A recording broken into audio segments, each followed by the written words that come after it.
Assalamualaikum warahmatullahi wabarakatuh. Baik Bapak Ibu sekalian, saya akan mempresentasikan judul makalah saya. Judul makalahnya adalah Grand Infrastructure, terdiri dari konsep, manfaat, dan penerapannya dalam pembangunan berkelanjutan. Makalah ini disusun oleh M. Sunardi, NPM 2212237027. Grand Infrastructure terdiri dari konsep, manfaat, dan penerapannya dalam pembangunan berkelanjutan. Yang pertama, abstrak. Grand Infrastructure merupakan pendekatan yang mengintegrasikan elemen alam dalam perencanaan dan pembangunan infrastruktur untuk menciptakan solusi berkelanjutan yang mendukung kesejahteraan manusia dan lingkungan. Makalah ini membahas konsep dasar Grand Infrastruktur, berbagai manfaatnya, serta penerapannya dalam mendukung pembangunan berkelanjutan. Ditekankan bahwa Grand Infrastruktur tidak hanya berfungsi dalam pengelolaan air, mitigasi perubahan iklim, dan pengendalian banjir, tetapi juga dalam meningkatkan kualitas hidup masyarakat melalui ruang terbuka hijau dan perbaikan kualitas udara. Dengan membandingkan antara infrastruktur abu-abu atau grey infrastructure dengan grand infrastructure, makalah ini menunjukkan pentingnya peralihan menuju sistem yang lebih ramah lingkungan dan adaptif.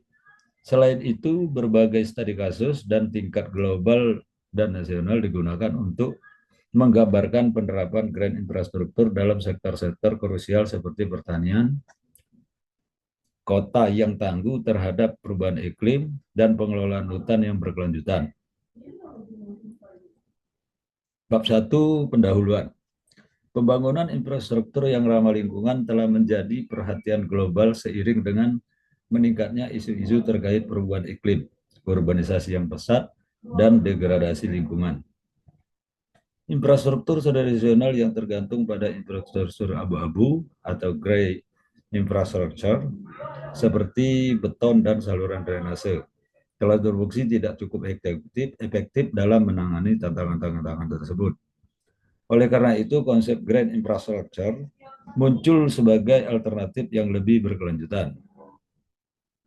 Grand Infrastructure mengintegrasikan elemen alam seperti vegetasi air dan ekosistem alami dalam perencanaan dan pembangunan infrastruktur.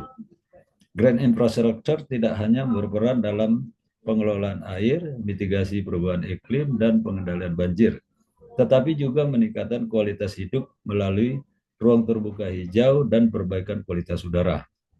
Makalah ini bertujuan untuk membahas konsep dasar Grand Infrastruktur seperti manfaat serta penerapannya dalam mendukung pembangunan berkelanjutan.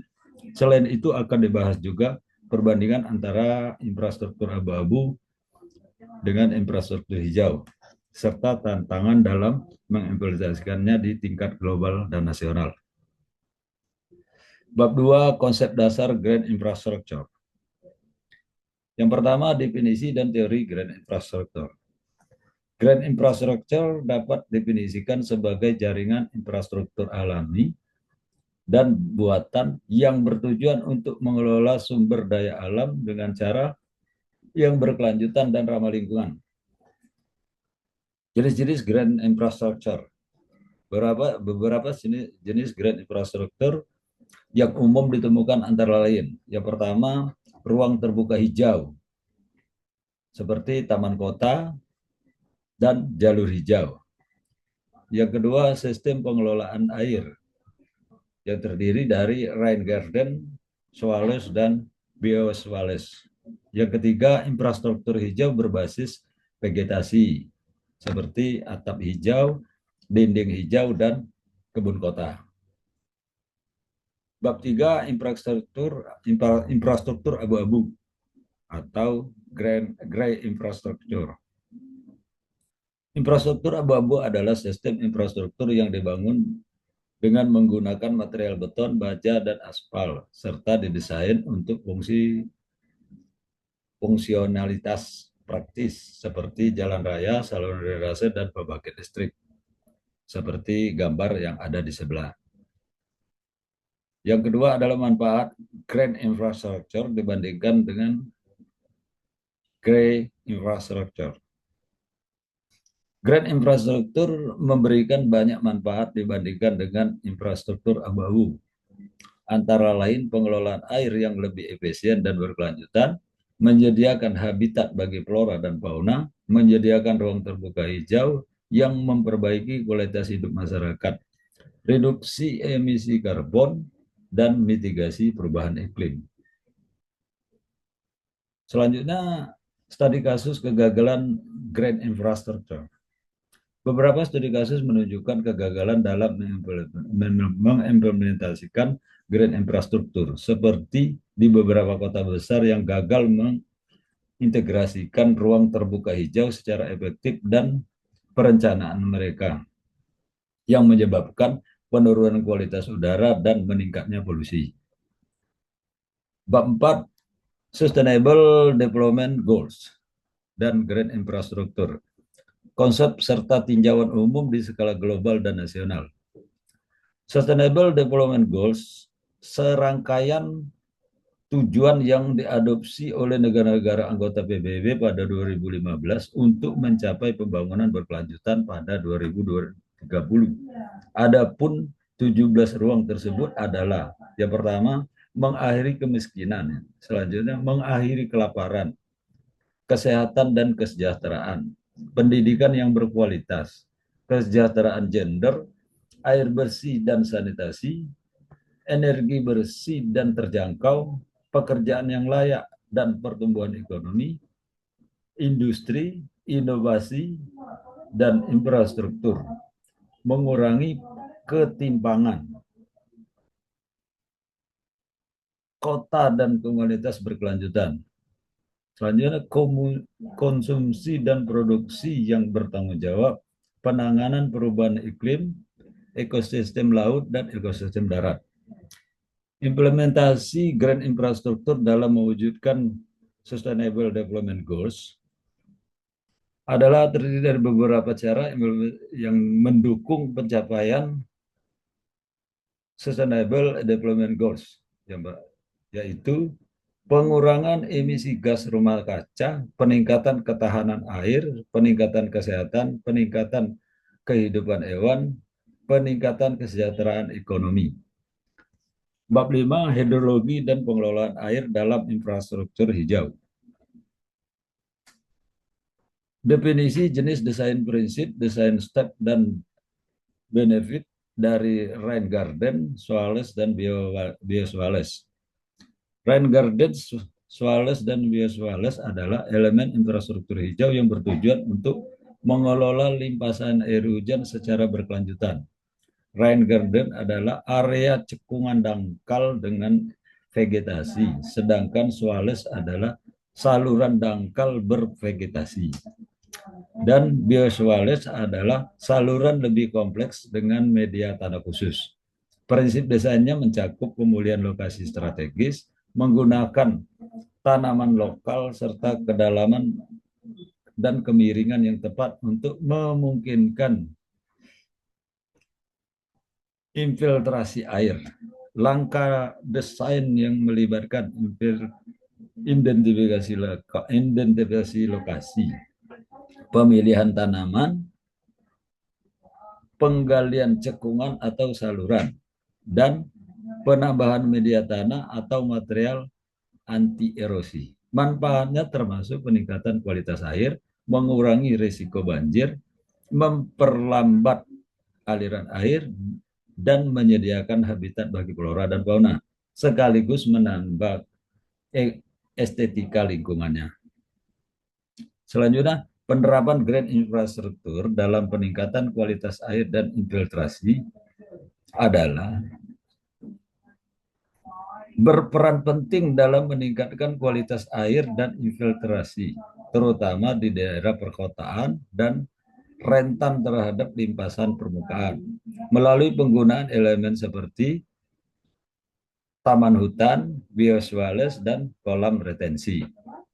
Air hujan dapat diserap ke dalam tanah dengan lebih efektif. mengurangi limpasan permukaan yang dapat menyebabkan banjir dan polusi air.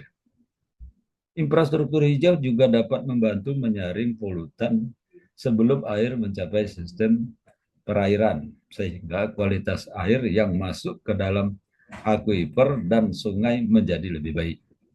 Selain itu, infrastruktur hijau mendukung konservasi tanah dan pengendalian erosi, serta penggunaan perkerasan berpori yang memungkinkan air meresap langsung ke tanah, memperkuat sistem pengelolaan air berbasis ekosistem. Dengan demikian, infrastruktur hijau menawarkan solusi berkelanjutan untuk mengatasi tantangan pengelolaan air dan lingkungan perkotaan. Kualitas air sangat mempengaruhi oleh proses infiltrasi, karena air yang terinfiltrasi ke dalam tanah dapat membawa serta polutan dan sedimen. Oleh karena itu, pengelolaan lahan yang baik sangat diperlukan untuk menjaga kualitas air. Beberapa strategi untuk meningkatkan kualitas air meliputi konservasi tanah, pengendalian erosi maksudnya, dan penggunaan perkerasan berpori. Bab 6, implementasi Green Infrastructure dalam sektor-sektor krusial. Yang pertama, penerapan Green Infrastructure dalam sektor pertanian yang berkelanjutan. Green Infrastructure dapat diterapkan dalam sektor pertanian dengan menciptakan sistem pertanian yang lebih ramah lingkungan dan adaptif terhadap perubahan iklim, seperti agroforestry dan penggunaan sistem irigasi berbasis alam. Yang kedua, penerapan Green Infrastructure juga dapat merancang kota yang mampu beradaptasi terhadap perubahan iklim. Perencanaan kota yang mengintegrasikan Green Infrastructure dapat menciptakan ruang publik yang lebih hijau, mengurangi polusi, dan meningkatkan ketahanan terhadap banjir dan panas ekstrim. Selanjutnya, penerapan Green Infrastructure dalam pengelolaan hutan yang berkelanjutan. Penerapan Green Infrastructure dapat mengelola hutan melibatkan upaya penghijauan, pemulihan hutan, dan konservasi sumber daya alam untuk mencegah deforestasi dan memastikan berkelanjutan ekosistem. Bab ke-7, penutup. Yang pertama, kesimpulan. Green Infrastructure merupakan pendekatan efektif dalam menghadapi tantangan lingkungan, seperti perubahan iklim, polusi, dan pengelolaan air. Dengan mengintegrasikan elemen alam dalam pembangunan infrastruktur, Green Infrastructure tidak hanya memberikan solusi berkelanjutan, tetapi juga meningkatkan kualitas hidup masyarakat. Peralihan dari infrastruktur abu-abu ke infrastruktur hijau merupakan langkah penting dalam menciptakan kota yang lebih ulet dan ramah lingkungan, meskipun implementasinya menghadapi berbagai tantangan. Penerapan Green Infrastructure di sektor-sektor krusial seperti pertanian, perencanaan kota, dan pengelolaan hutan akan membawa dampak positif bagi pembangunan berkelanjutan. Saran saya, yang pertama, untuk mendorong penerapan Green Infrastructure secara luas, perlu dilakukan upaya-upaya sebagai berikut. Yang pertama, meningkatkan kesadaran masyarakat dan pemangku kepentingan tentang manfaat Green Infrastructure. Yang kedua, mendorong kebijakan pemerintah yang mendukung integrasi Green Infrastructure dalam perencanaan pembangunan. Melakukan riset lebih lanjut untuk mengatasi tantangan teknis dan finansial dalam penerapan Green Infrastructure di Indonesia. Demikian yang dapat saya sampaikan, lebih kurang saya mohon maaf. Saya akhiri, wabillahi taufiq wal hidayah. Wassalamualaikum warahmatullahi wabarakatuh.